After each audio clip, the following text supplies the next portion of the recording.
matitinag sa pagsubok. Ang pagsama mo'y tiyak at lubos, di mapipigil sa pag-awit. Pagkat ikaw ay mabuti, pagkat ikaw ay mabuti. Ikaw ang aking pastol, hindi magkukulang, sapat na at higit pa. Biyaya mo'y sagana at umaapaw, sapat na at higit pa.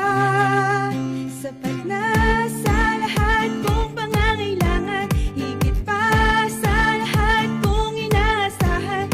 Wala nang ang mahiling pa, pagkat ika'y sapat na, ika'y sapat na at higit pa.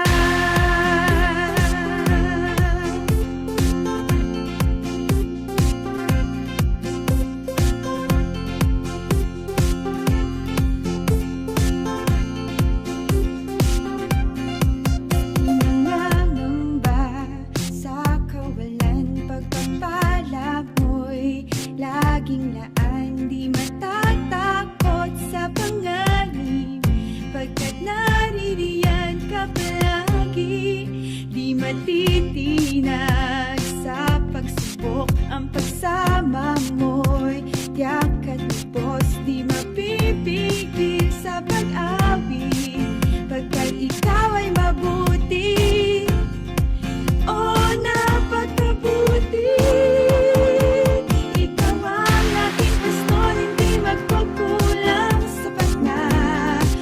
Higit pa, biyaya mo'y sagana at umaapaw, sapat na at higit pa. Sapat na sa lahat kong pangangailangan, higit pa sa lahat kong inaasahan.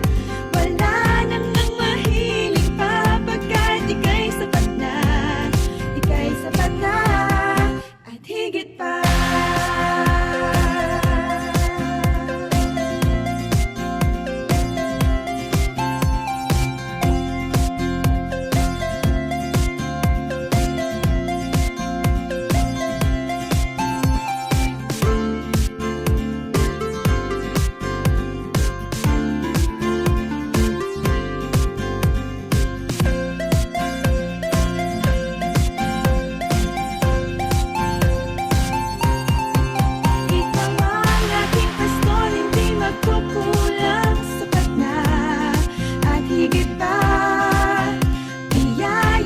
Sagana at umaapaw, sapat na at higit pa.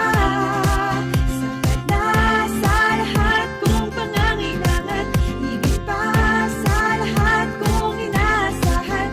Wala nang ang mahiling pa, pagkat ika'y sapat na, ika'y sapat na at higit pa.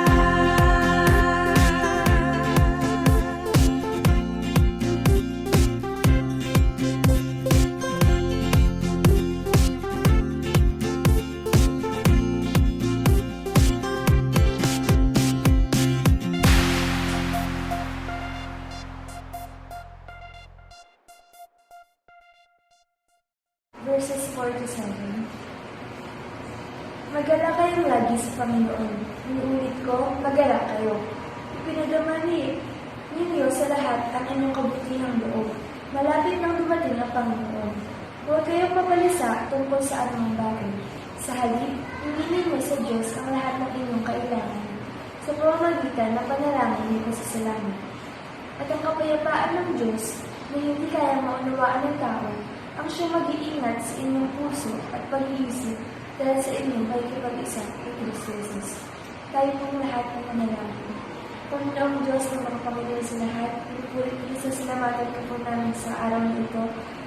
Panginoon, maraming salamat po sa oras na ito. Salamat po sa pagkakataon na pag-aaralan namin ng iyong salita.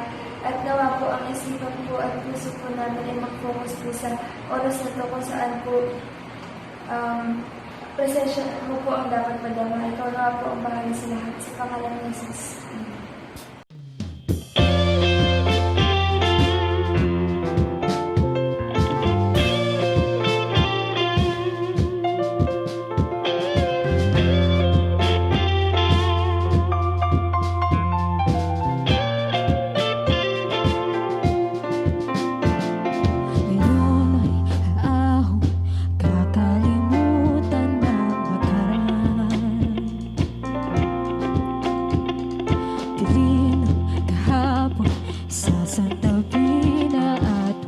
kalikasan.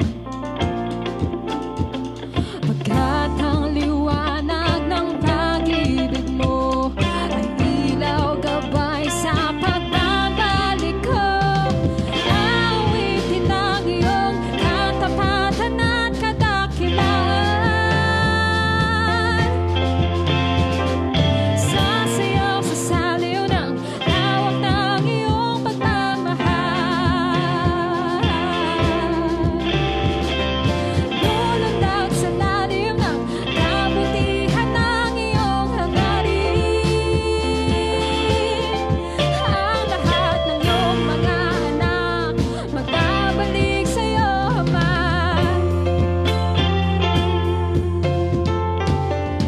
Ipagdiriwang at ihahayag ang kalayaan.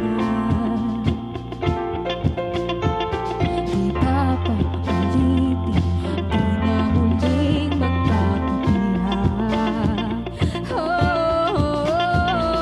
At sa bawat sulok ng buong mundo, ihahayag tanging pangalan mo. Awitin ang iyong katapatan at kadakilaan.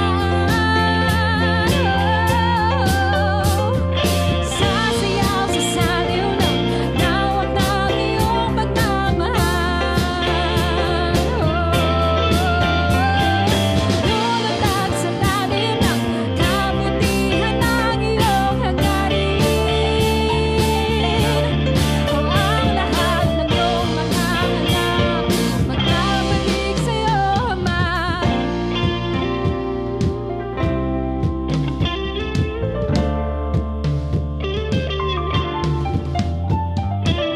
Ama, walang katulad ang pangako at pag-ibig na alay. Jesus, ikaw ang tanging katotohanan at buhay. Ama, walang katulad ang pangako at pag-ibig na alay. Jesus, ikaw ang tanging katotohanan at buhay. Ama, walang katulad ang pangako at pag-ibig na alay. Jesus, ikaw ang tanging katotohanan at buhay. Lahat ay magagalak.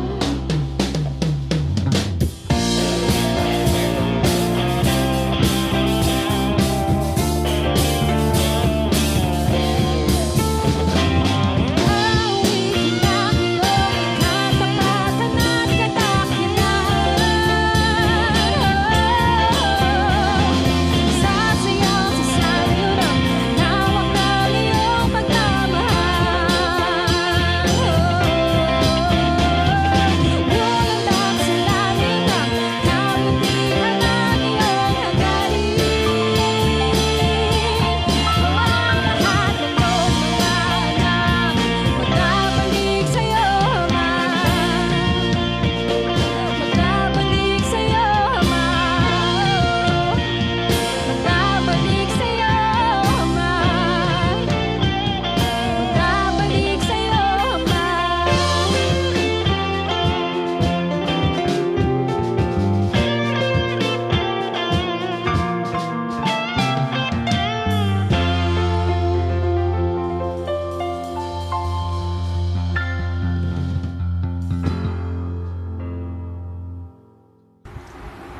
Magandang araw po sa ating lahat.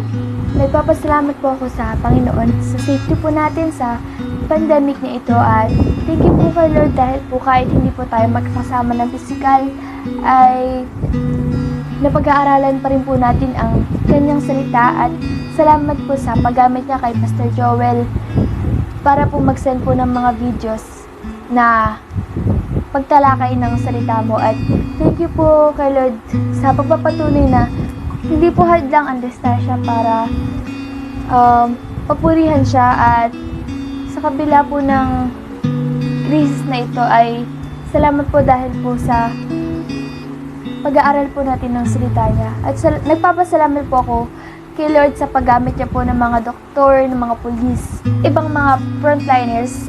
Salamat po sa pagbibigay ng mga tao iyon na handa pong tumulong sa iba, na handa pong sacrifice po yung buhay nila, yung time nila para po makatulong po sa ibang tao. At nagpapasalamat po ako kay Lord dahil po sa hope po na hindi po nawawala. At thank you Lord dahil po sa kabila po ng takot, ng pag-aalala ay pinapatunayan niyang hindi niya tayo papabayaan, hindi niya tayo papahamak at tutulungan niya tayo. Nagpapasalamat po ako dahil po sa panibagong taon na binigay sa pamilya ng Diyos ay Pag-ibig Christian Church. At thank you po kay Lord dahil hindi pa rin po siya na-feel na i-provide po yung needs po natin. And thank you po kay Lord dahil po kailanman hindi niya pinaparamdam na mag-isa tayo. Ipinaparamdam niya na hinahandle niya po yung situation. At thank you po kay Lord dahil po sa kabila po ng hirap ng pandemic na ito ay maayos naman po ang lagay po natin. At thank you po kay Lord na sa quarantine na ito ay, sa lockdown na ito ay naramdaman po natin ang pagmamalasakit at pagmamahal po sa kapwa po natin. And thank you po kay Lord dahil sa kabila po ng lockdown, ramdam po natin yung pagmamahal sa kapwa. At thank you kay Lord kasi dahil po marami na po ang gumagaling sa COVID-19. At thank you po sa Panginoon dahil po may mga vaccine po na malapit na pong matapos ang pag-aaral sa vaccine na yun. At thank you po kay Lord dahil po sa mga blessings po na ibinibigay po niya. Yung lamang po. At muli, happy anniversary Dap.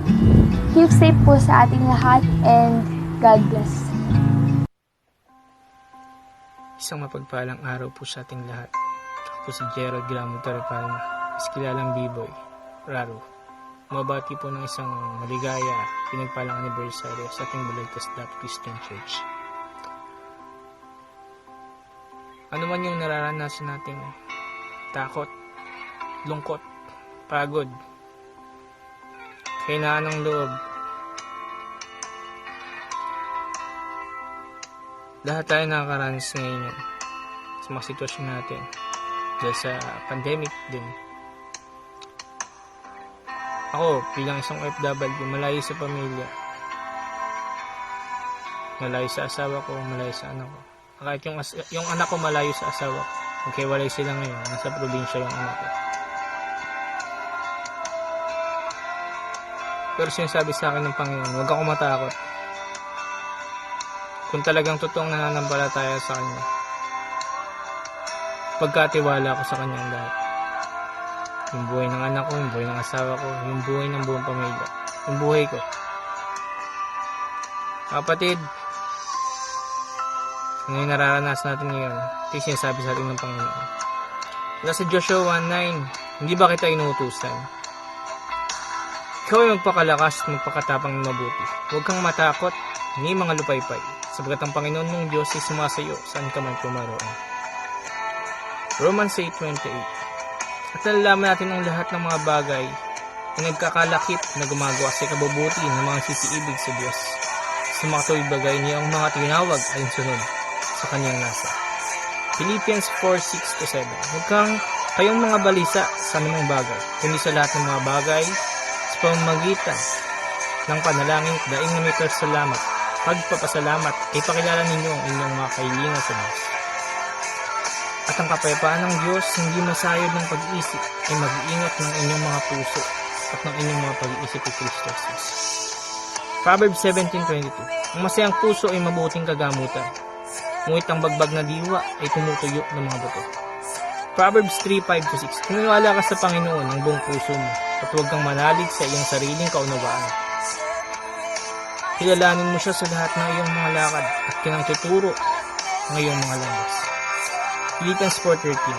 Lahat ng mga bagay ay magagawa ko doon sa nagpapalakas sa akin. Para sa akin,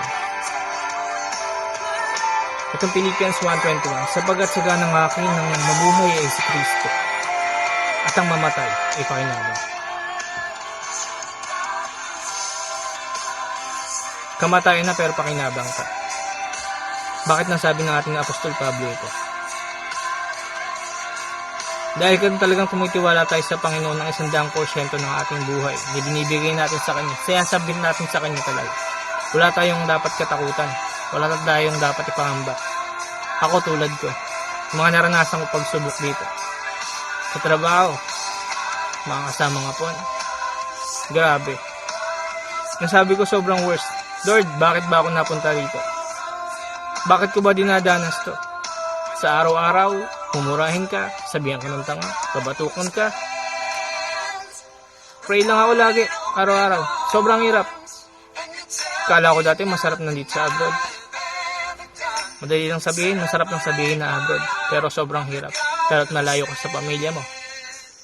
Napakaraming pagsubok at problema. Pero mabuti ang Diyos sa akin. Hindi niya ako iniwan ni pinabayaan. Na alam ko na kaya ako nandito. Yung gusto sa akin iparealize ng Panginoon. Sa lahat talaga ng bagay, gumagawa siya sa mga umiibig sa Kanya. Gusto niya iparealize sa akin na hindi mahalaga yung pera. Hindi mahalaga yung kayamanan. Ang gusto niya, mas tumatag ako sa pananampalataya ko sa Kanya. Mas kumapit ako sa Kanya. Sabi ng isang pastor, huwag mong i-compare yung sarili mo dun sa mga taong may kakayanan o yung maluwag sa buhay. Yung magandang bahay, yung mga sasakyan. Compare mo yung sarili mo dun sa mga taong walang matiran, walang matulugan, walang makain. Sa totoo lang, mas pinagpala ka pa rin, tayo kapatid. Dahil nakakatulog tayo ng maayos. Kahit pa paano nakakain pa rin tayo. Pero sila, nakita mo bang magreklamo? Nakita ba natin magreklamo? Yun na lang. Yung kabutihan ng Diyos sa buhay natin. Napakabuti ng Diyos.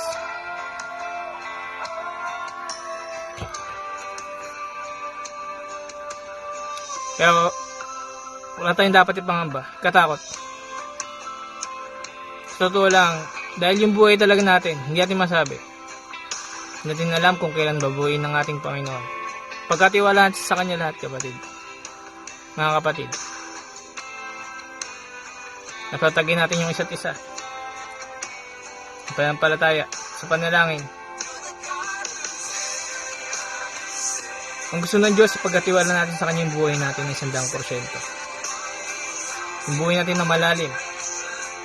Na hindi yung subukan lang natin magtiwala sa Kanya. Kundi ibigay talaga natin buong pagtitiwala natin. Kasi kung malayo tayo sa ating Panginoong Hesus, wala tayong magagawa. Tayo mahina. Pero kung malapit tayo sa Kanya, madaling makakilos sa buhay natin ng Diyos. Mga kapatid, magpakatatag tayo. Lahat tayo dumadanas ng pagsubok at problema. Patuloy tayong manalangin at magtiwala sa ating Panginoong Diyos. Dahil Siya ang may hawak ng buhay natin. Siya ang may hawak ng lahat ng bagay. Kanino ka pa magtitiwala? Hindi pa ba tayo magtitiwala? Kundi sa Kanya lang. Sa totoo lang, wala tayong magagawa. Dahil ang Diyos lang ang may kayang gawin. Sa mga imposibleng bagay, na kaya niyang gawin posible. Kaya kapatid, naman yung mga lungkot, problema at pagsubok na dinadanas natin. Pakatatag tayo. Treasure natin yung bawat pagkakataon na kasama natin yung pamilya natin. Pakilala natin yung ating Panginoong Diyos sa kanila. Tanggapin nila bilang ating Panginoong Diyos sa ating puso, tagapagligtas sa ating Panginoong sa Kristo. Hindi natin masabi, pakita natin sa gawa.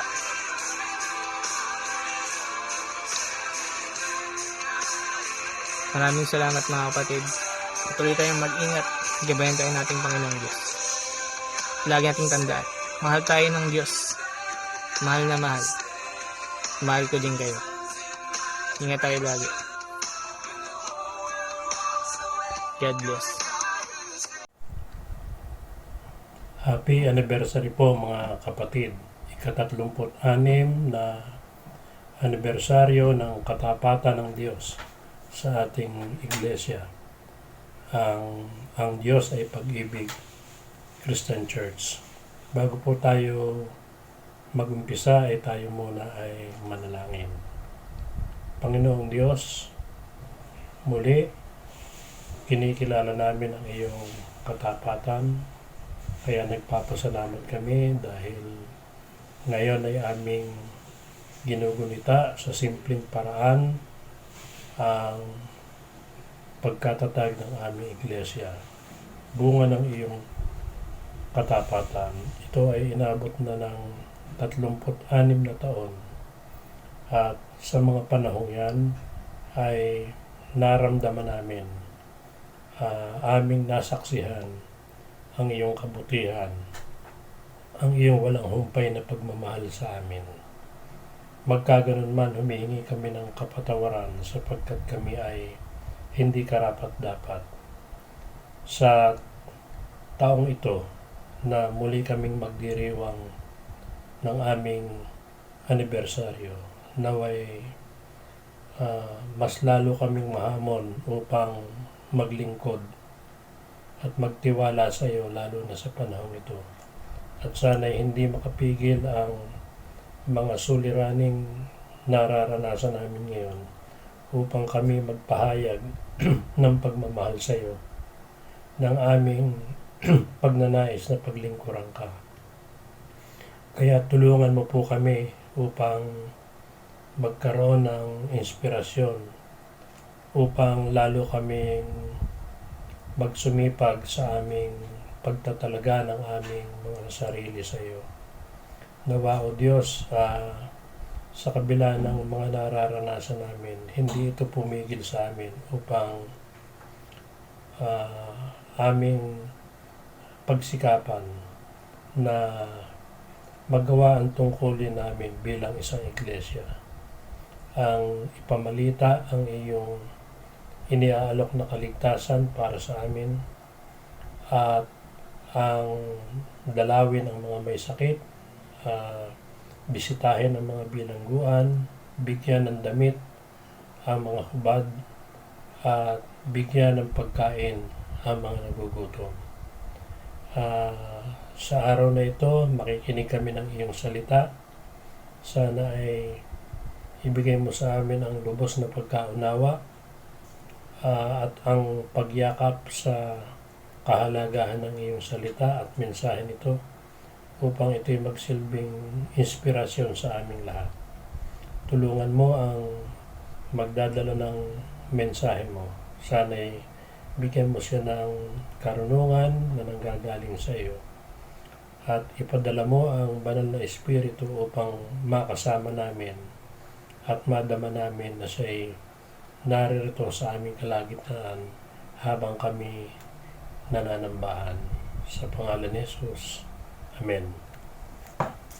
Atin pong basahin ang mga teksto na batayan ng ating mensahe sa araw na ito. Mula po sa mga panaghoy, Kabanatang 3, talatang 22 hanggang 24. Ito po ang sinasabi. Ang hindi nagmamaliw na pag-ibig ni Yahweh at ang kanyang walang kupas na kahabagan. Hindi nagbabago tulad ng bukang liwayway, dakila ang kanyang katapatan. Si Yahweh ay akin, sa kanya ako magtitiwala. Amen. Ngayon pong araw na ito, gaya ng sabi ko, ay dumating tayo sa ika-36 na taon ng pagdiriwang ng pagkatatag ng ating iglesia. Ang Diyos ay Pag-ibig Christian Church. At kahit sa gitna ng pandemya at iba pa mga suliranin, walang makakapigil sa atin o sa amin o sa ating lahat upang ipagdiwang ang napakahalagang araw na ito upang pasalamatan at purihin ang Diyos sa kanyang katapatan. Kaya marapat lamang mga kapatid na pag-usapan natin ngayon ay ang hindi na nagmamaliw na katapatan ng Diyos.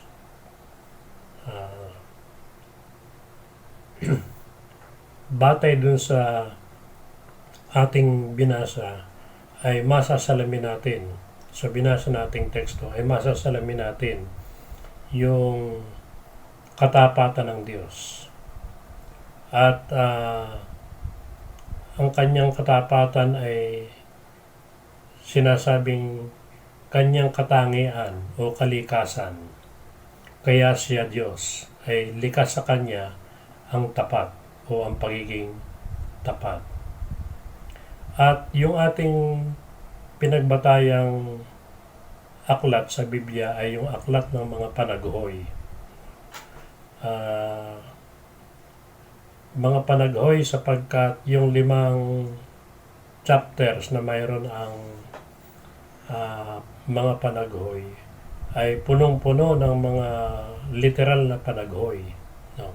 Ito ay mga tula ng panaghoy na sinulat dahil ito ay bunga ng naging mabigat na pagsubok ng Jerusalem dahil sa pagsakop ng bansang Babylonia.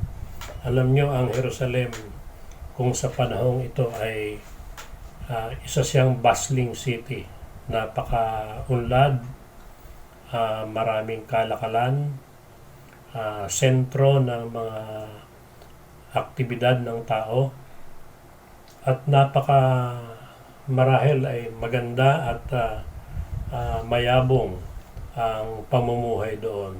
Ngunit ito ay dinigma ng Babylonia at sinakop. At dahil doon nawasak ang Jerusalem. At dahil ito'y nawasak, ay nagmistula itong isang napakalungkot na lugar na siyang naging batayan ng sumulat ng mga panaghoy upang ilarawan kung ano ang kanilang naranasan, ano ang kanilang naging kalagayan pagkatapos na ito ay masakop ng Babylonia. Katunayan sa isang bahagi ng talata ay merong pagsasalarawan ang sumulat. Sabi dun sa Panaghoy 3:1, sabi niya, naranasan ko kung gaano kahirap ang maparusahan ng Diyos. Itanaboy niya ako sa lugar na wala kahit bahagyang liwanag. Walang awa niya akong hinahampas sa buong maghapon. At sa dun sa 19, ng katulad na chapter, simpait ng abdo. Sabi dun sa 19, simpait ng abdo ang alalahanin sa aking paghihirap at kabiguan. Lagi ko itong naaalala at ako'y labis na napipighati. Bagamat hindi literal, marahil ang ibig sabihin nito ay ito naman ay sinasambit ng patula at inlalarawan kung ano ang naging kalagayan nila mula sa pananakop, pagkatapos ng pananakop ng bansang Babylonia. At ito ay hindi malayo sa ating kalagayan ngayon, mga kapatid, na sa taong ito, magpasimula pa nung unang buwan ng taong ito ay naranasan na natin ang iba't ibang trahedya o pagsubok ng buhay. Kung dati-rati ay malaya tayo, may kasayahan kabi-kabila, at wala tayong inaalalang mga restrictions o mga batas na dapat sundin na nagre-restrict ng ating kalayaan. Bigla itong nabago, lalo na ng panahon ng COVID-19.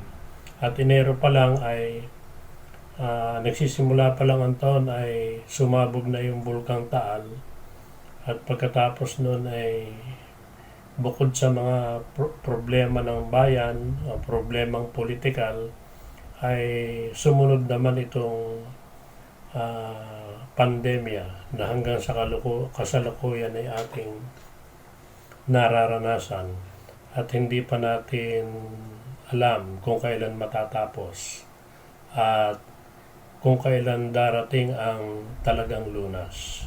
Ngunit tayo mga mananampalataya ay nagtitiwala sa katapatan ng Diyos.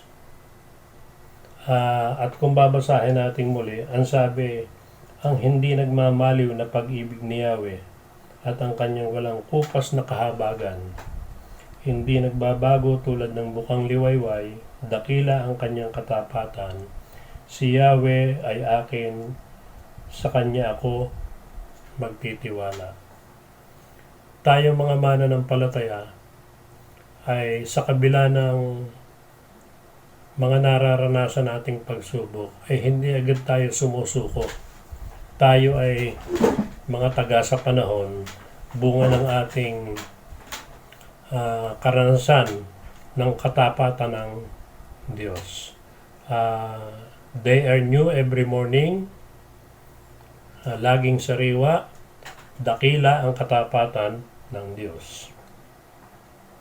At ang Biblia ay idinideklara ang katapatan ng Diyos sa pamamagitan ng mga kasaysayan na katibayan. Mga katibayan ng kasaysayan na ang bansang Israel, halimbawa, ay dumanas ng napakaraming pagsubok, ngunit dumating sa panahon na ito ay pinalaya ng Diyos. Sa mga pagsubok, binigyan ng mabuting hari, lumawak ang kanyang impluensya at naging maunlad na bansa. At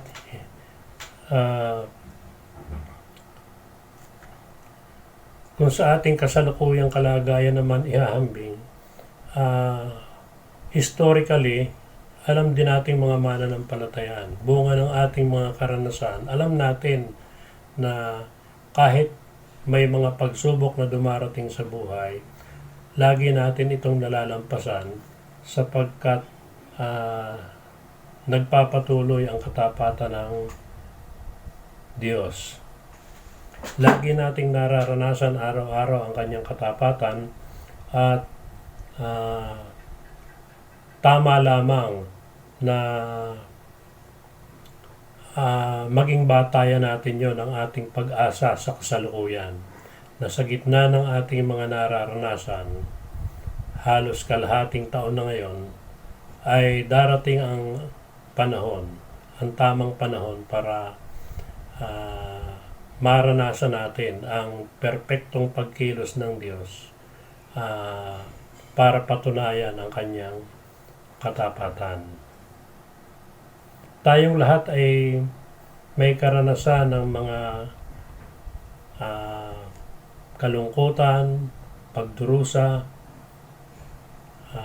bilang tao o bilang mga individual, bilang simbahan, bilang pamilya, bilang bansa.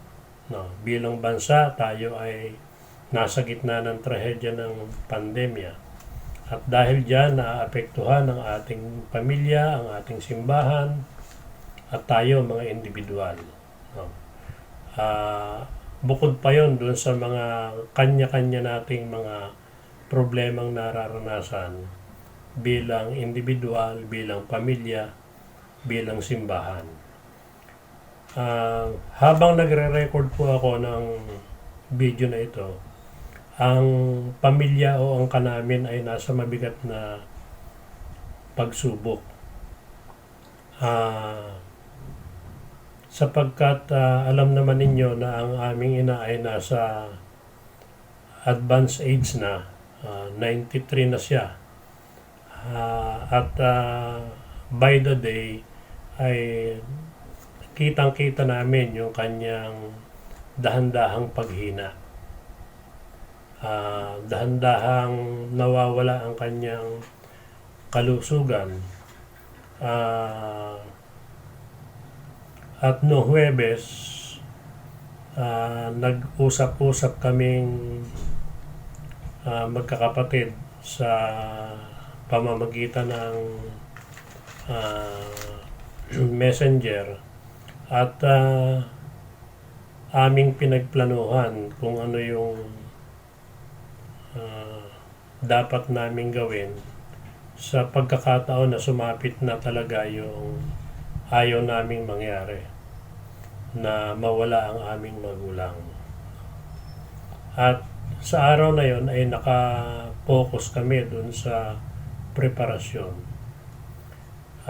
At hindi ko namalaya na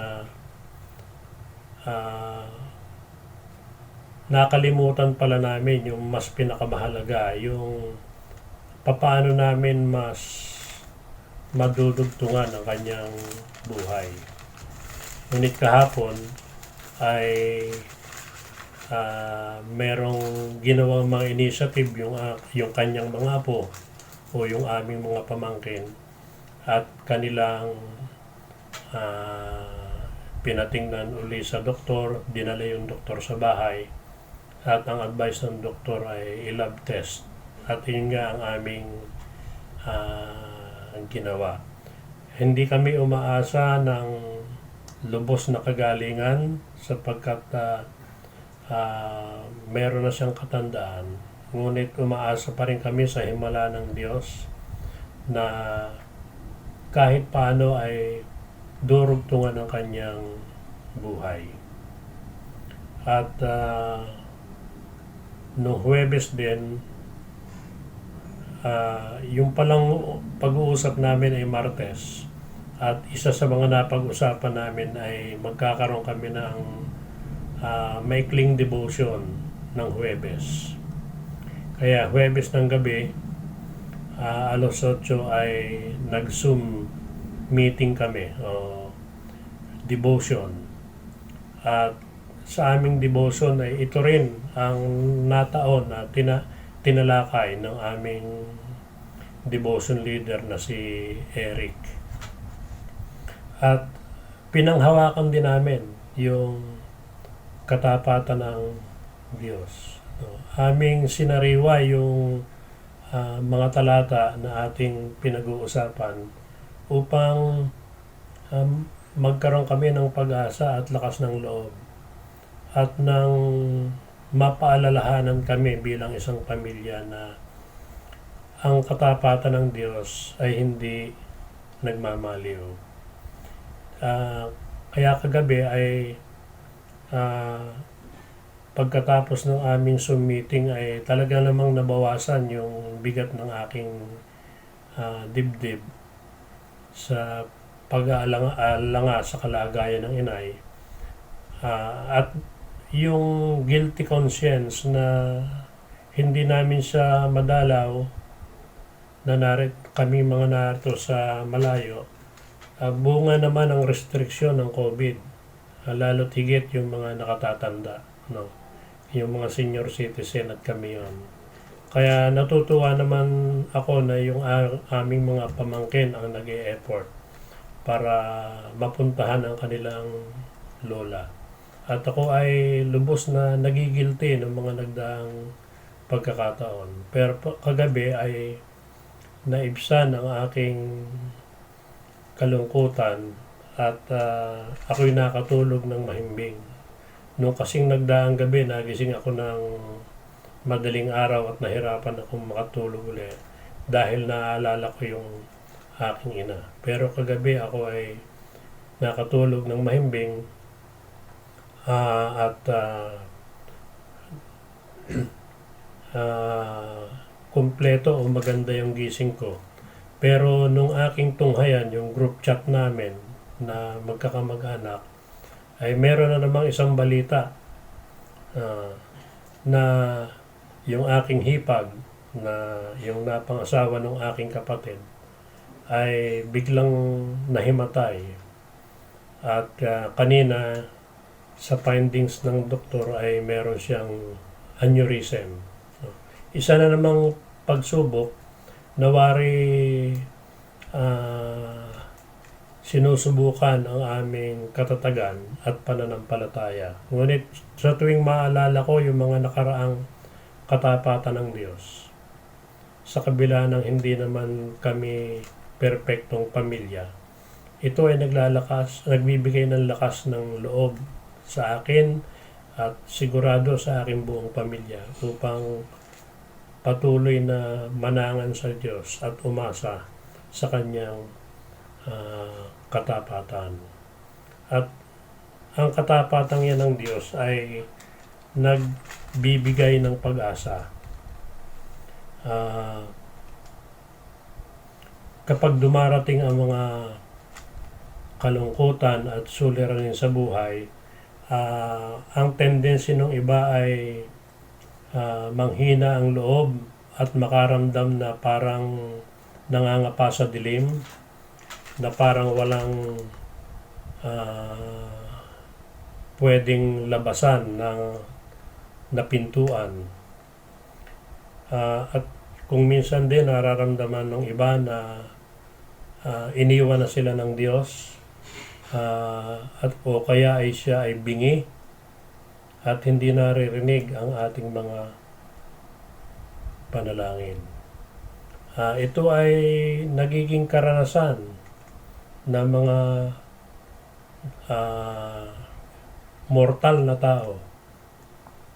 Ngunit bigla tayong nakakabawi ng lakas at pag-asa kapag nanunumbalik sa ating alaala kung paano naging tapat ang Diyos sa atin noon, paano siya magiging tapat ngayon, at paano siya patuloy na magiging tapat sa atin sa habang panahon. Lagi nating lingunin yung mga pangyayari sa buhay natin na nagpapatunay ng kanyang katapatan. At sa gitna ng ating kalungkutan, hayaan nating ang mga alaalang yon, ang mga karanasang yon ang magbigay sa atin ng patuloy na pag-asa. Kaya dapat yung focus natin ay sa halip na nakatuon dun sa mga kalungkutan, sa mga problema, natin ito sa katapatan ng Diyos. Balikan natin ang mga pangyayari ng katapatan ng Diyos sa ating buhay upang manatili tayong may pag-asa.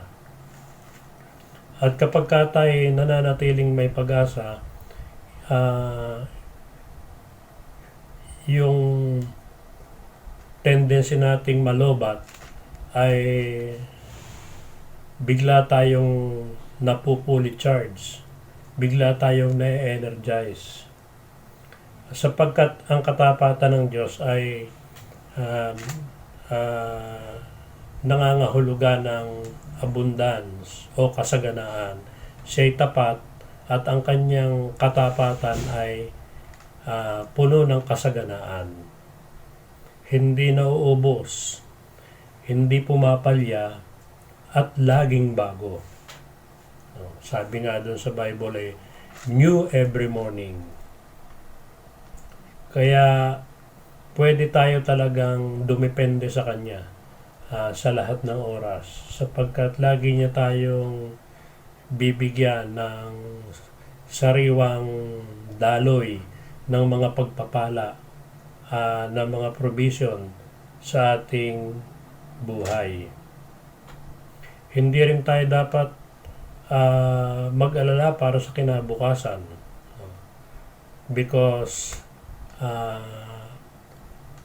ito'y laging bago.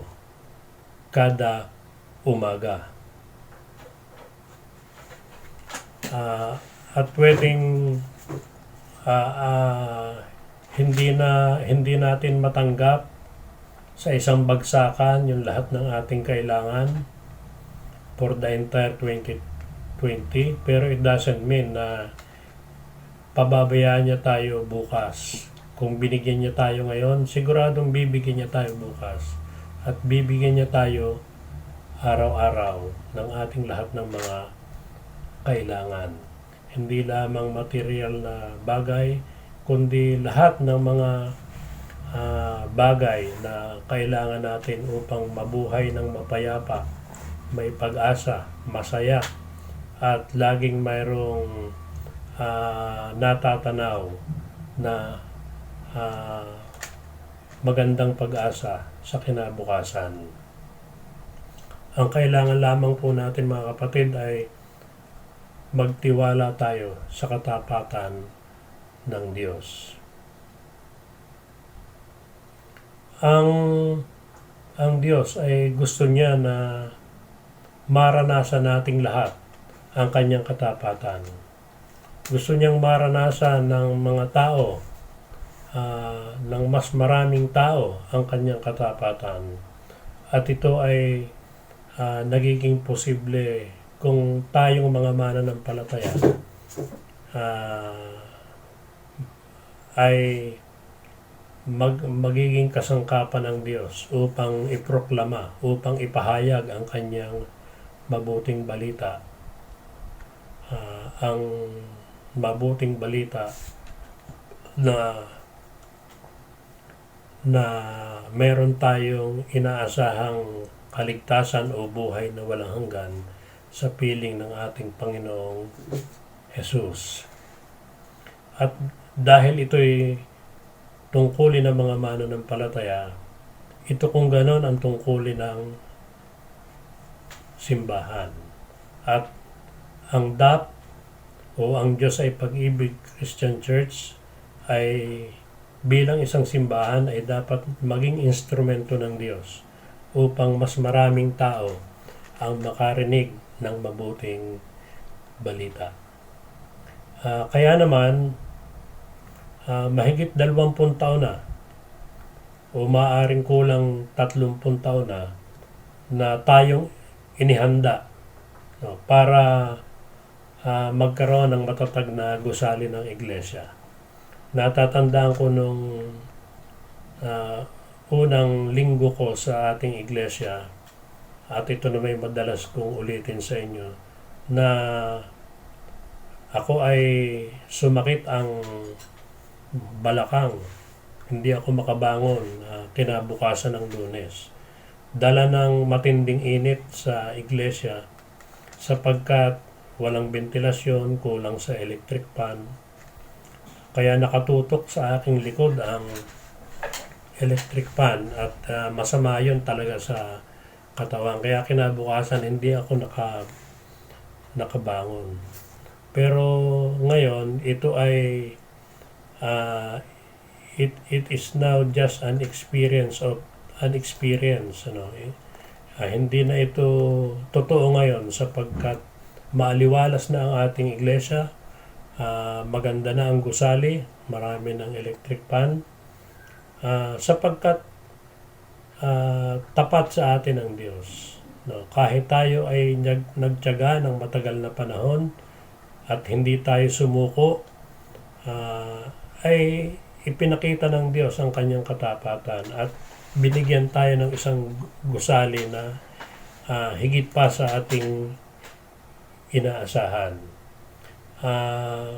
At dahil hindi pa ito lubosang tapos, makakaasa tayo ng mga bagong sorpresa pa pag tayo ay nagtiwala at naghintay sa kanyang katapatan. Kaya tayo ay nag-i-exist pa ngayon bilang isang iglesia. Kahit na may pandemya at mayroong restriction, matagal nang inihanda ng Diyos. Yun ang sabi ni Ate Jen na Balintek, na matagal na niyang inihanda ang teknolohiya upang sa pagdating ng panahon na katulad nito ay patuloy tayong makasamba, makapaglingkod, magpuri sa ating Panginoong Diyos. Walang makapipigil sa atin sapagkat matagal niya nang inihanda ang teknolohiya na kailangan natin upang makapagpatuloy tayo sa paglilingkod sa Kanya. Hindi po ba kung minsan meron ding mga pagkilos ang Diyos na ipinakikita niya in advance ang Kanyang katapatan. Natatandaan ko nung ako ay kabataan pa lamang, dahil mahirap ang buhay, hindi ko alam kung paano ako makakapag-aral ng high school at ng college. At lagi akong nananalangin doon sa may parang, nakatingin ako sa malayo at ako'y nananalangin na humihiling sa Diyos na bigyan ako ng pagkakataon para makapag-aral at makatapos. At ang hindi ko alam ay meron ang nakaplano ang Diyos para sa akin at napakaganda ng Kanyang plano. Sa aking high school, ako ay pinag-aral ng aking tiyahin, kaya ako'y nakatapos. At sa aking kolehiyo, ako naman ay nakapasa sa isang scholarship. Full scholarship, lahat ay libre. No?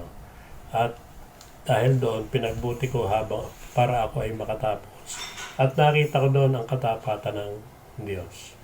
Hanggang sa ako ay makapagtrabaho, magkaroon ng pamilya, at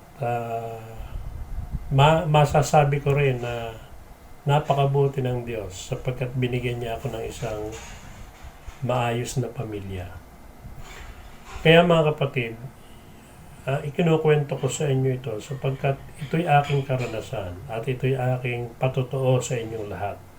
Gaya rin ng mga patotoo ng maraming nating mga kamananampalataya.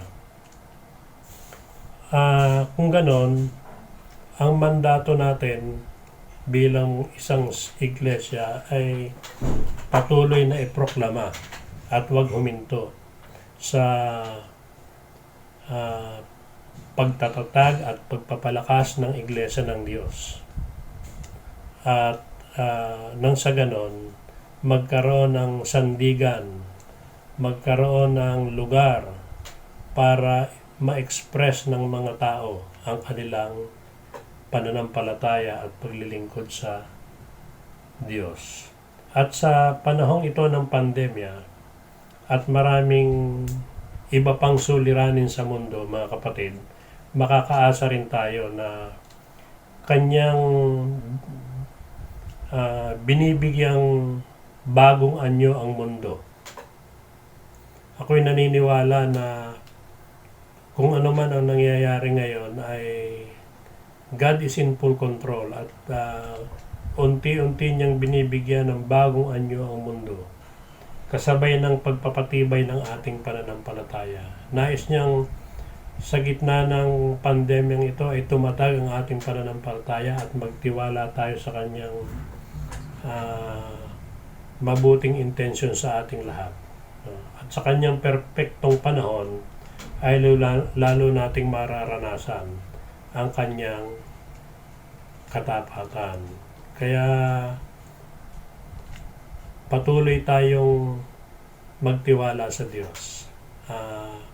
Siya ay tapat, ang Kanyang katapatan ay overflowing, walang katapusan. Ang Kanyang katapatan ay laging sariwa, no? At makakaasa tayo na yung katapatan na naranasan natin noon at nararanasan natin ngayon ay hihingitan pa niya sa pagpapatuloy natin sa pagtitiwala sa Kanyang katapatan. Huwag tayong humiwalay sa Diyos, bagkus lalo tayong kumapit sa Kanya upang patuloy nating maranasan ang Kanyang katapatan. Amen. Happy anniversary po mga kapatid.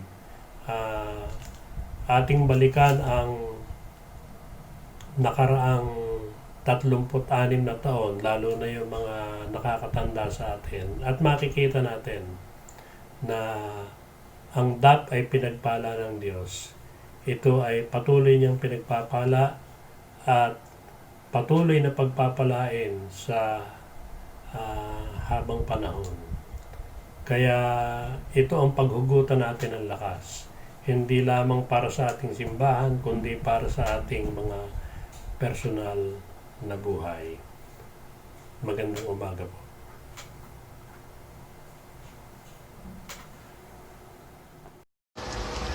Tunay ang biyaya at pagpapala ng Diyos ay laging nakalaan sa mga anak niya na patuloy na nagtitiwala sa Kanya.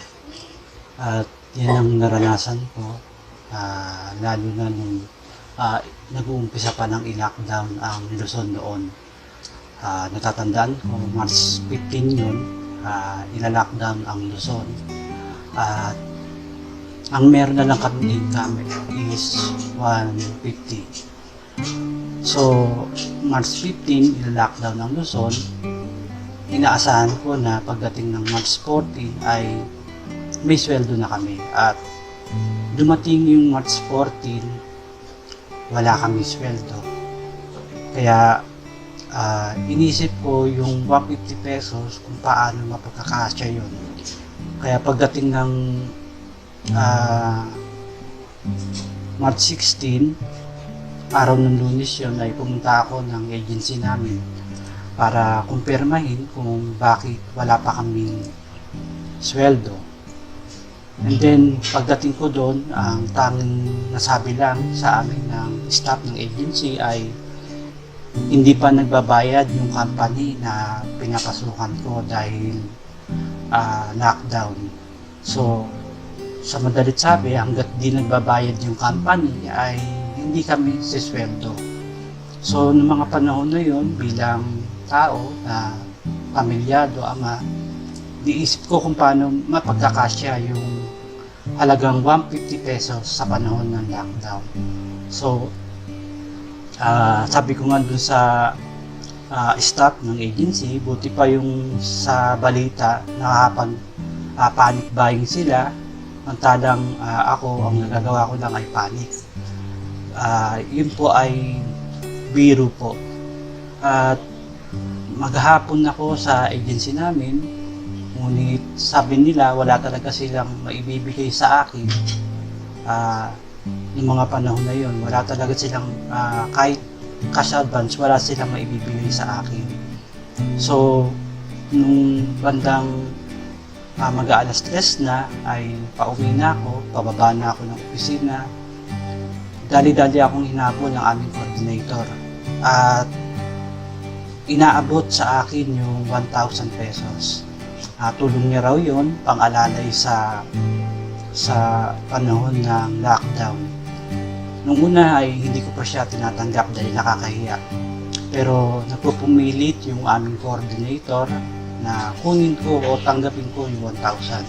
So, nung mga time na yun, inisip ko na biyaya yun ng Diyos sa akin, sa pamilya ko.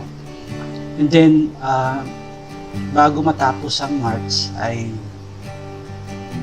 nakasweldo po kami. At yun ay tinuturing ko rin pong biyaya. At bago pa kami makasweldo, ay nandun na, pinaparanas na sa amin ng Panginoong Diyos yung biyaya at pagpapala niya sa pamilya ko, maging sa akin. At isa pang pagpapala ay yung hindi ko sukat akalain na makakasali ako sa DSWD na SAP. Malaking tulong yun sa amin mga panahon na yun. At marami pang ginagamit ang Diyos para makasurvive kami.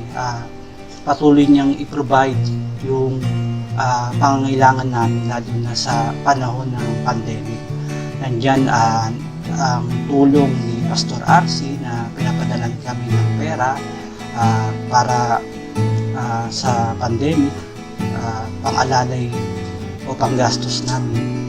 Nandyan din si Ma'am Cynthia, yung pinsan niya na patuloy din tumutulong sa amin, bibigay ng bigas. Si Pastor Joel na natatanggap niyang ayuda sa Pilipinas ay hinahatian niya ako. Maraming ginagamit ang Diyos para iparanas sa akin, sa pamilya ko, yung pagpapala at biyaya niya. Kaya nagpapasalamat ako. At isa rin po ako sa nawalan trabaho sa pandemic na ito. Ngunit gaya ng lagi ko sinasabi, kung may nagsasara, may nagbubukas, lalo pa anak ako ng Diyos. Ang pinangahawakan ko ay yung sinabi ni David na kahit kailan wala siyang nakitang anak ng Diyos na pinabayaan niya, na nanlimos ng tinapay. At nagpapasalamat ako sa panahong ito dahil patuloy kong nararanasan ng biyaya at pagpapala ng Diyos. Patuloy lamang tayong magtiwala, patuloy tayong manalangin sa Kanya. Malalagpasan natin ito. Sa Diyos po ang papuri. Hello po, kamusta po kayong lahat? Ngayon po ay 3 p.m. So kakagising ko lang, panggabi po ako. Sabi po ni Pastor, magbigay ko ng konting testimony about being an OFW na malayo po sa family ngayong time of pandemic. Pero sabi niya po 5 minutes, pero alam ko mag-e-exit ako sa sobrang dami ko pong gustong sabihin. Nung nagkaroon po na outbreak dito sa Singapore nung second week po ng January. Pero nung mga time na yun, wala pa po sa Pilipinas. So, hindi pa po ako masyadong nag-alala nun. Kasi, nung SARS naman, hindi na-apektuhan ng Pilipinas. Tapos, tumaas po yung anxiety ko noon nung dumating na po yung virus sa Bukawi. Hanggang ang dami na nga po nangyari, nagkaroon na po ng maraming changes sa buong mundo, kahit sa ang part po ng mundo, nakikita ko na yung mga transformation, ayan na po, tumataas na po yung anxiety ko. Na, sabi ko po sa Panginoon, Lord, shield my family, protect my family. Tapos, nagkakaroon na po ako ng takot, pagka nagkakaroon ng sakit si Nicole, na kung magkakasipon, may sipon ka ba anak? Si mami ba may ubo? Lagi ko pong tinatanong yun. Andun po lagi yung takot. Nagkaroon po na anxiety lalo nung pong yung kaibigan ko po dito sa Singapore, yung hindi po siya makauwi na hanggang makremate yung mother niya dahil nagkaroon nga po ng COVID-19. Nagiiyakan po kami lahat noon dahil hindi po namin ma-imagine kung isa sa amin or kung may mangyari rin sa amin yung ganun. Habang sinusuntok niya po yung pader, pinipigilan namin siya ganun. So, every now and then po, dumadating yung time na hindi ako makatulog. Lagi ko napapaginipan, nakasakay ako na eroplano. Kasi gusto ko na po umuwi. Sabi nga po namin nung nagkaroon na ng lockdown, no way out na. Kasi andito na tayo. Wala tayong ibang choice kundi mag-stay na lang. Pero nagpapasalamat po ako dahil dumating po yung virus na to sa ganitong panahon na inihanda rin po tayo ng Panginoon. Alam ko po, inihanda po ng Panginoon ng buong mundo dahil ina-establish na po yung communication via internet. Tapos po nung Mother's Day, nag-message po si Nicole na yung pong mahabang message, at sa dulo po ng message niya, nabasa ko po na magkikita rin tayo, ma. So, yung pong panahon na yun, mataas po yung anxiety ko. Pero pinakita po ng Panginoon sa akin na inihanda ko yung anak mo. Ang laki-laki ng faith niya, ang laki-laki nung pangunawa niya na malayo ka. Magpasalamat po ako dahil sa paghahanda po na ibinigay niya po sa anak ko. Ngayon pong panahon ng pandemic na malayo po ang mama niya sa kanya. Nung panahon na nag-aalala ako sa kanila, nag-aalala ako isa sa mga pamilya ko magkaroon ng sakit, ganun. Dumating naman po yung list ng mga nurses na i-deploy nila sa new facility.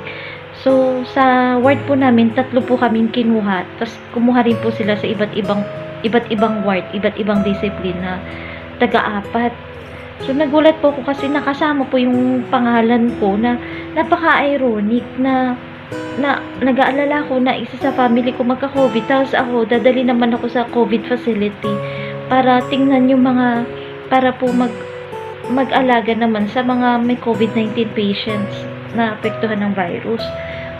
Tapos nung time po na yun, andun pa rin po yung takot. Nag-aalala pa rin ako. Everyday po, hindi ako makatulog. And on the 4th day po nung nasa isolation facility na ako, sumakit yung lalamunan ko nung rest day ko na sakit-sakit ng ulo ko, hindi ko maintindihan kung bakit. Siguro dahil nandun din yung nag-aalala ko sa mami kasi nagka-diarrhea, si Nicole merong sore throat. Nakaka-paranoid. Ang dami ko nang iniisip nun. Tapos tapos first week po ng isolation facility, so nung time po na yun, marami na kaming patient na confirm positive. Napaginipan ko po si ate. Pumapasok siya sa mga room. Sabi ko sa kapatid ko, at napaginipan ko si ate, nauuna pa siya sa mga room ng mga may COVID. Tapos sabi po ng kapatid ko, pinigyan ka ni Jesus ng angel. Yung sabi ko po. Tapos, nung gabi pong yun, napatahimik ako. Nagdasal po ako.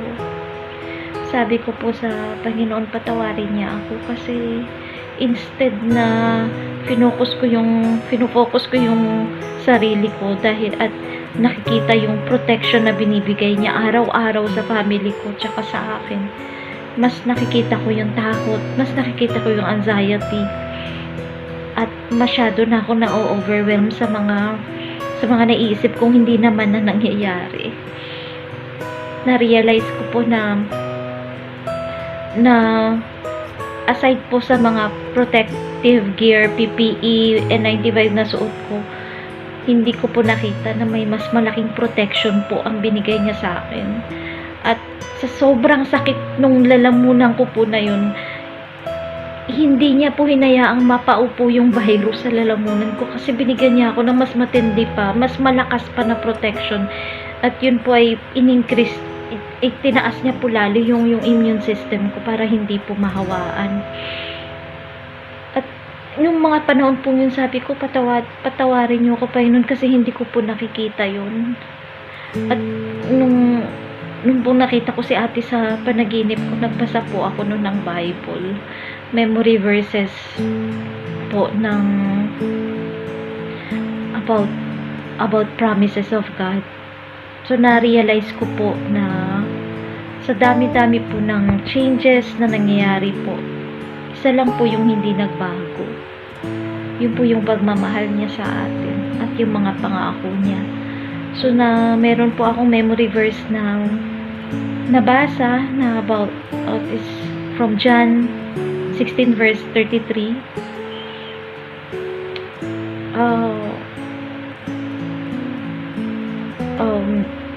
It will have trouble in this world, but take heart, I will overcome the world. So, yung pong take heart, sabi ko, sandali, ano ba yung take heart na sinasabi ng Panginoon sa akin? So, yun po pala yung nag-internalize ako. Yung pong take heart is to internalize what is your purpose. What purpose did God had given you para to help the world overcome the trouble. So, ito po yung binigay niyang purpose sa akin. Pinadala niya po ako para labanan po, para maging COVID warrior din. At lahat po tayo mayroong purpose sa panahong ito. And we just have to fulfill it. with faith na poprotektahan po tayo ng Panginoon at bibigyan niya po tayo ng supervision. And soon, ma-overcome po natin yung trouble or ma-overcome po natin kung ano man yung mga nangyayari sa mundong ito. We will overcome changes kasi isa lang naman po yung hindi nagbago at magiging permanent po sa mundong ito. Yun po ay ang mga pangako po sa atin ng Panginoon at pagmamahal niya po sa atin. So, mag-ingat po tayong lahat at hand in hand po. Alam ko na lahat tayo nakikipaglaban sa pandemic. Pero lagi lang po nating iisipin na take heart. Know your purpose sa mga panahon ito. And we will overcome it together. Maraming salamat po at magkikita po tayong ulit.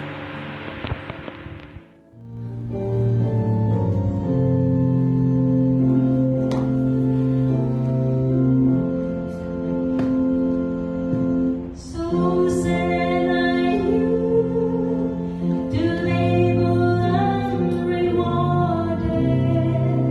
to serve a pain of love and salt and love, to bear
Panginoong Diyos, maraming salamat sa mensahe na aming narinig. Nagdagdag nawa ito ng kalakasan at pag-asa sa amin upang magtiwala ng lubusan sa iyo sa bawat araw ng aming mga buhay. Patawarin mo po kami na kung minsan ay nanghihina kami at aming iniisip na ikaw ay lumayo sa amin o hindi mo kami pinakinggan. Ngunit salamat sa mga alaala ng katapatan mo sa bawat isa sa amin, sapagkat nagbibigay ito ng pag-asa sa amin. Nagbibigay ito ng lakas ng loob na dahil sa iyong naging katapatan sa amin noon ay ito'y magpapatuloy ngayon kahit na may mga pagsubok kaming nararanasan, at mangyayari rin ito hanggang wakas. Panginoong Diyos, dalangin po namin ay iyo pong tuldukan na ang problema sa COVID-19. Tuldukan mo na rin ang mga problema sa mundo, ang mga tigmaan, ang mga tunggalian, ang mga krimeng nagaganap, ang mga kalamidad na nagaganap. Tapusin mo na po ang lahat ng ito, O Diyos, at maghari nawa ikaw sa mga puso namin. Sana ang mga karanasan na hindi maganda para sa amin ay makita namin na ikaw ay nangungusap sa bawat isa upang ma-remind kami na kailangan ka namin sa aming buhay at hindi kami magtatagumpay kung wala ka. Apart from you, we are nothing. Nawa, O Diyos, ay mas maging malalim ang ibig sabihin ito sa aming lahat, lalo na sa aspeto ng aming pananampalataya. Pagalingin mo ang buong mundo, ang Pilipinas. Tulungan mo ang mga nasa unahan ng laban, ang mga nasa gobyerno na nagpapatupad ng mga alituntunin, ang mga health workers na sumusuong sa panganib araw-araw, ang mga nagkakasakit, at ang mga mamamayan na sana sa kanilang katungkulan o pananagutan ay gawin nila ang pinakatama at makakabuti sa bayan upang lalo nang matuldukan ang problemang ito na aming nararanasan. Tulungan mo ang mga iba pang may sakit, pagalingin mo sila, at nawa, O Diyos, ay pagkatapos ng pandemyang ito ay kasabay na tumalima kami sa iyo ng lubusan, magbago ang takbo ng mundo sa mas mabuting kalagayan, at ito ang maging pasimula ng malakihang pagbabago at pagkilala ng buong mundo sa iyong anak na si Jesus, at marami ang tumanggap at sa kaligtasang kanyang iniaalok at isuko ang kanilang buhay para sa paglilingkod at huwag nang manumbalik sa kasalanan. Tulungan mo ang bawat lugar sa Pilipinas na may mataas na COVID-19 infection rate. Tulungan mo ang partikular ang Balagtas, lalo na ang RMB Subdivision kung nasaan ang aming iglesia, upang kami ay makapagpatuloy na ng pagsamba. O Diyos, alalahanin mo po at patuloy na tulungan ang mga tao lalo na ang mga kailangan ng ayuda sa pagkain at iba pang mga pangangailangan. Gamitin mo ang pamahalaan, gamitin mo ang mga individual, ang mga organisasyon para sila ay patuloy na tumulong sa mga nangangailangan. At kaming mga mananampalataya, kami sana ay kasangkapanin mo upang magbigay kami ng lakas ng loob at pag-asa sa mga ibang pinanghihinaan ng kanilang kalooban, pinanghihinaan ng kanilang pananampalataya. Tulungan mo ang aming mga kaanib at sana'y maging handa sila sa pagbabalik namin sa simbahan sa anumang oras, at sana'y mas maging marami na kami sa susunod pa at wala nang maging excuses pa ang iba dahil mas inuuna nila ang mga bagay na pangkabuhayan at pangkasiyahan. Ipaunawa mo sa bawat isa sa amin na ikaw ang nagbibigay ng lahat, kaya hindi namin pwedeng unahin yung mga bagay na pangkabuhayan sapagkat ikaw naman ang magbibigay sa amin noon. Hindi namin pwedeng unahin ang mga kasiyahan sapagkat ikaw rin naman ang magbibigay sa amin ng kasiyahan. After all, ang daigdig ay kaya lamang magbigay ng pansamantalang pangangailangan at kasiyahan, ngunit ikaw, at dahil walang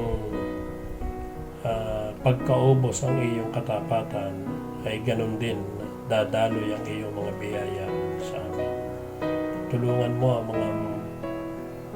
mga may sakit, pagalingin mo silang lahat, i-bless mo at patuloy na makapagdiwang sana ng mga masasayang kaarawan ang mga sumapit sa kaarawan.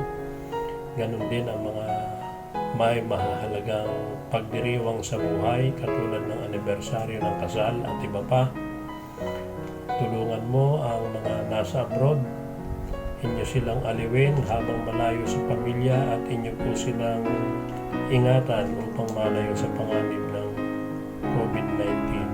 Ang mga kapatid namin na hindi namin madalaw katulad ng nasa bilangguan, ang mga nasa ospital, ang nasa mga rehabilitation center, Dear God, tulungan mo po sila, bigyan mo sila ng pag-asa at ipakita mo sa bawat isa na habang may buhay ay may pag-asa, at gamitin mo kami upang maramdaman nila ang pag-asang iyon, marinig nila sa mga labi namin ang mga karanasan na nagpapatunay ng iyong katapatan. Ang lahat po ng mga kaanib ay may kanya-kanyang kahilingan mula sa iyo. Dinggin mo po ang kahilingan iyon at ang mga pangangailangan, lalo na kung ang mga ito ay naaayon sa iyong kalooban. Patuloy mong pagalingin si Kuya Eli at ang iba pang may sakit sa kanilang karamdaman, at nawa o Diyos ay aming patuloy na damhin sa aming mga puso na kailanman hindi ka magkukulang, bagkos patuloy kang magiging tapat sa bawat isa sa amin. Marami pong salamat. At sana kasabay ng ibang mga iglesia ng Body of Christ ay maranasan ng bawat isa ang kagalakan habang nananambahan sa iyo at nakikinig ng iyong salita. Ito po ang aming panalangin, ito ang aming hinihiling, at sabay ng aming kahilingan ay ang mas marami pang taon ng pagdiriwang ng anibersaryo ng aming iglesia, at mas mahamon pa kami upang ito ay mas lumaki, mas yumabong ang paglilingkod, at marating pa namin ang mga ibang hindi nakakarinig ng iyong salita. Salamat po sa pagbahagi ng kanilang mga karanasan ng kabutihan mo. Pagpalain po silang lahat. Ito po ang aming panalangin sa pangalan ni Jesus namin Panginoon at Tagapagligtas. Amen.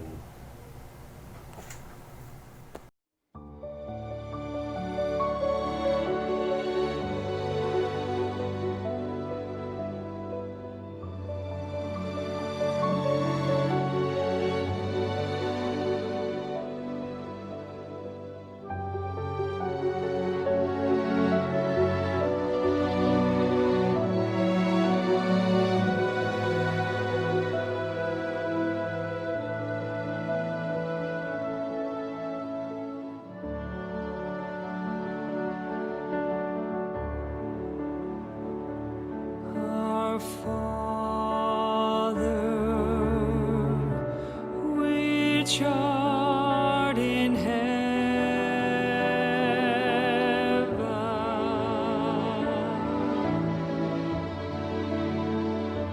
hallowed be thy name.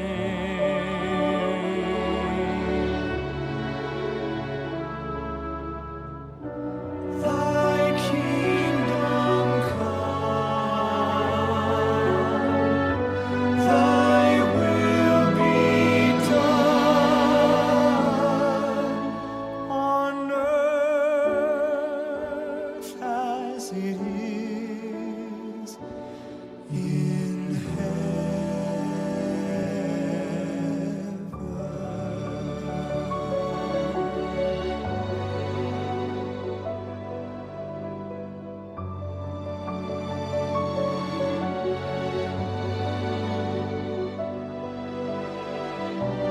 Give us this day our daily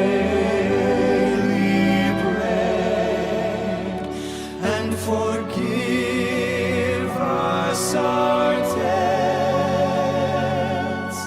as we forgive our debtors. And lead us not into temptation, but deliver us from evil. For thine is the kingdom and the power and the